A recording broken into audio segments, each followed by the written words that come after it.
बिस्मिल्लाहिर्रहमानिर्रहीम। अस्सलाम वालेकुम नाज़रीन, आप यूट्यूब चैनल देख रहे हैं। मैं इमरान खान हूँ। अब आ जाए पाकिस्तान के अंदर कुछ खबरें नाज़रीन, उनमें एक बड़ी खबर जो है वो इमरान खान साहब के हवाले से आलमी अखबारात में लगातार इमरान खान के बारे में खबरें छप रही हैं। टेलीग्राफ ने इमरान खान साहब के बारे में एक मजमून लिखा। उन्होंने कहा जी Imran Khan is in a Pakistan death cell. Imran Khan जो है वो पाकिस्तान के अंदर एक डेथ सेल में है and the cricketing world is silent.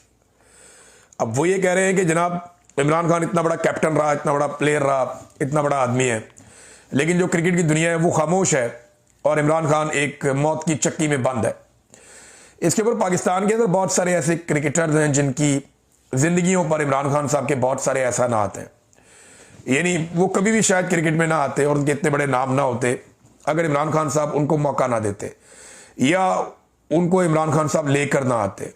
बहुत सारे ऐसे लोग हैं जिनको रिजेक्ट कर दिया गया था और सेलेक्टर ने कहा था ये कभी क्रिकेट नहीं खेलेंगे, लेकिन इमरान खान साहब को उनके अंदर कुछ नजर आया और उन्होंने उनको टीम में शामिल किया, उनको मौका दिया।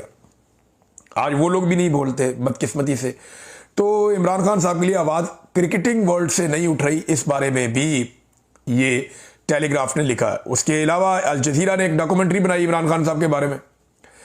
उस डॉक्यूमेंट्री में अल जज़ीरा ये बताता है कि इमरान खान जो है वो नैरेटिव का बादशाह है पाकिस्तान में। यानी सब कुछ ही करके देख लिया। पाकिस्तान की मिलिट्री रिजीम ने इमरान खान साहब को जेल में बंद किया, उनका चेहरा नहीं देखा जा सकता, no one can see him. और बात सिर्फ इतनी सी है कि out of sight out of mind, कि जो आदमी आपको दिखाई नहीं देता वो आदमी आपके दिमाग में नहीं आता, उस आदमी को आप भूल जाते हैं। तो इतनी सी बात है और इसको वो कोशिश कर रहे हैं पाकिस्तान में इंप्लीमेंट करने की कि इमरान खान की आवाज़ भी कोई ना सुने, उसकी शक्ल भी कोई ना देखे। तो सोशल मीडिया आर्टिफिशियल इंटेलिजेंस के ज़रिए से तस्वीर और वीडियोस बना बना के लगाते रहते हैं। वो इमेजिन करते रहते हैं, लोगों से पूछते हैं, जो लोग इमरान खान साहब को मिलने का जिन्हें मौका मिलता है उनसे पूछते हैं कि इमरान खान कैसा दिखाई देता है, क्या मामलात हैं।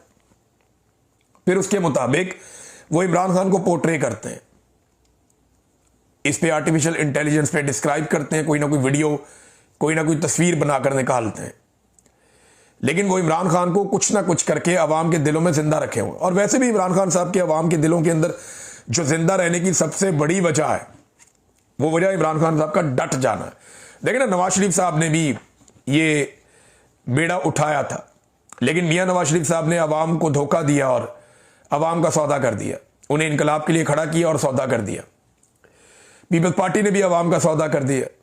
इमरान खान ने अभी तक अवाम का सौदा नहीं किया। इमरान खान ने अवाम से कहा कि ये लड़ाई मैं लड़ूंगा, अवाम ने कहा लड़ाई जी हम आपके साथ हैं।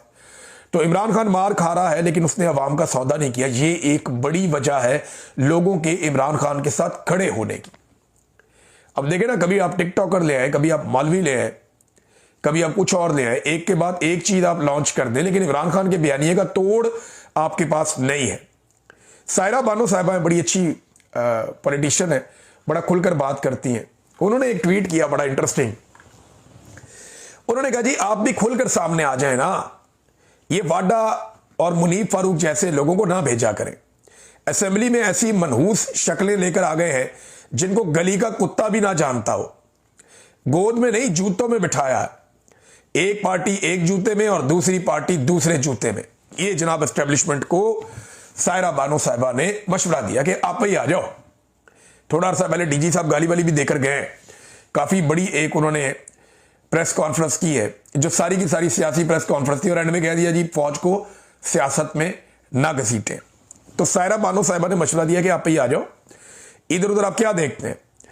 नाज़रीन, जनरल बाजवा पे सिस्टम हाथ नहीं डाल रहा। यानी असल में तो हाथ डालना चाहिए जनरल बाजवा पे, लेकिन जनरल बाजवा पे सिस्टम हाथ नहीं डाल रहा। वजह क्या है? वजह है जनरल बाजवा का साबिक आर्मी चीफ होना। पाकिस्तान की मिलिट्री एस्टेब्लिशमेंट में एक चीज तय है कि कोई भी चीफ माजी के किसी भी चीफ के खिलाफ किसी किस्म की कोई कानूनी कार्रवाई नहीं होने देगा। उसकी एक वजह है, जब एक चीफ के खिलाफ एक मर्तबा कानूनी कार्रवाई हो गई ना, तो उसके बाद हर आने वाला चीफ खतरे में होगा।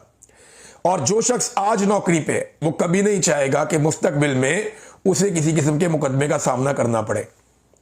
ये है सादी सी बात।